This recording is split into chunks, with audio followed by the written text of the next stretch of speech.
हाँ भाई, अरे जब लड़े के बाद अपने माई के घर जाके लड़ा सा। यहाँ हमार माई की जिंदगी खराब करे के जो अब कुछ ना निकल सब मार तोड़ दे। निकल निकल निकल चल निकल। हमके वो इतना साल से जानत है। ये लड़ेली हमरा से। ये लड़े? हम ना जी एक झूठ बोलत। अरे चल निकल, तू दोनों निकल दोनों निकल यार। कहीं से चल निकलो सा निकलो, चलो चलो चलो चलो। घर में खाना क्या बनाई जी?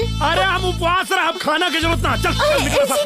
कपड़ा क्यों धोई? अरे हम कपड़ा ना पहिरम, नागा साधु बन के नंगा घूमब तो हमसे मतलब। चल निकल, चला गाड़ी पे बैठा सा। चलो निकला, चला चल बैठ गाड़ी पे बैठ। गांव में इज्जत अरे गांव में तो कहां लगी इज्जत छोड़ ले इज्जत का बात। मैं बैठा हूं उनके।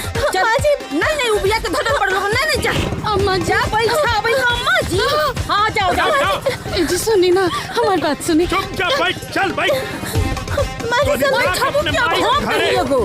जितना झगड़ा करे क्या करा सो कपारे पर नौरत मचा के माई के घर में। ठीक है।